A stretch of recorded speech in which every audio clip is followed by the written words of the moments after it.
Rhea Ripley already has some big dream match opponents lined up, so we'll see what's going on there. We'll also check out what's new with Damage Control, WWE's Twitch deal, and much more. Let's start things off with Rhea Ripley.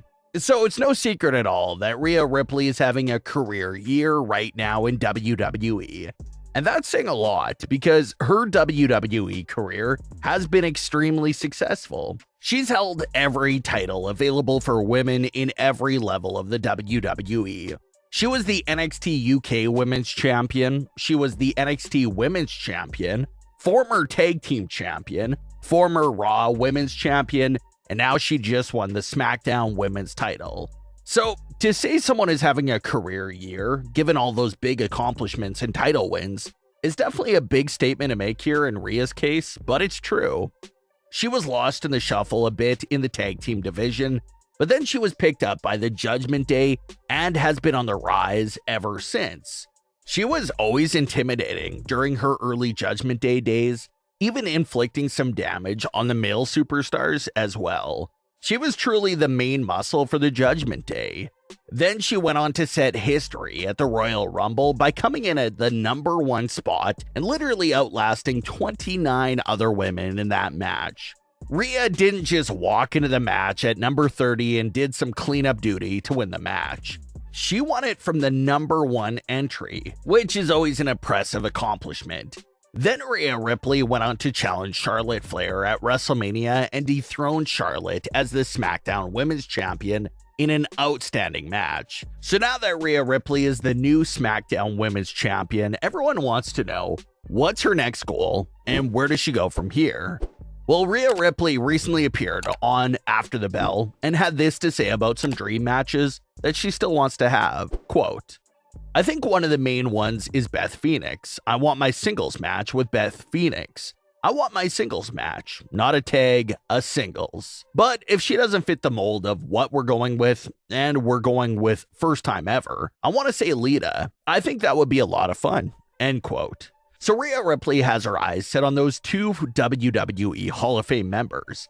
Beth Phoenix was always one of Rhea Ripley's favorite superstars growing up, and she always had Beth at the top of her dream match list. We did see Beth and Rhea get into a little feud, but that ended up just being a tag team match and not a singles match. So even though Rhea is still grateful that she shared the ring with Beth Phoenix in some capacity with that tag team match, she still wants to go one-on-one with Beth sometime in the future. And if that match with Beth doesn't work out, then Rhea has her eyes set on Lita. It definitely seems like Lita will be sticking around a bit longer to continue things with Becky Lynch and Trish Stratus' story. So who knows, maybe that Lita match is a possibility as well. Rhea Ripley also recently spoke with Jerry Royf and was asked about if she would like to bring her real boyfriend and former WWE superstar, Buddy Matthews, back to WWE. Rhea had this to say about that possibility. Quote, "Maybe, I don't know, so I'm very convincing. I normally get what I want, so it might happen, you never know, but right now I'm happy with my Dom. I'm happy going out there with him and Finn Balor and Damian Priest, and I mean, you never know what the future holds. It might happen." End quote. Finn Balor did say that the Judgment Day was looking to expand their members after WrestleMania 39. So it definitely is something to really wonder about. Who else could benefit and fit with the Judgment Day? But as far as everything goes with Rhea Ripley, she's still at the very start of what everyone expects to be a great title reign. It'll also be interesting to see where Rhea and the Judgment Day end up after the draft. WWE has been teasing the idea that factions may get split up during the draft. But it doesn't really make sense for WWE to randomly split up a faction that's doing so well. So chances are that the Judgment Day could all end up on the same brand after all, but we'll have to wait and see what ends up happening there. Speaking of faction splitting up, that brings us back to what's going on with Damage Control's story. So ever since Bayley returned to Raw a week after WrestleMania, things haven't really been the same for Damage Control. IYO and Dakota lost their tag team match. Bayley had to give up her #1 contenders opportunity to IYO, and everyone in the faction just appears to be on different pages right now. So that brings us to the April 17th edition of Raw, and according to reports, Damage Control was supposed to have another backstage segment showcasing the disconnection and tension in the group, but the Damage Control segment was fully cut from the show. So they might have lost their backstage segment, but Dakota Kai still took on Bianca Belair. But things didn't go Damage Control's way once again with this matchup.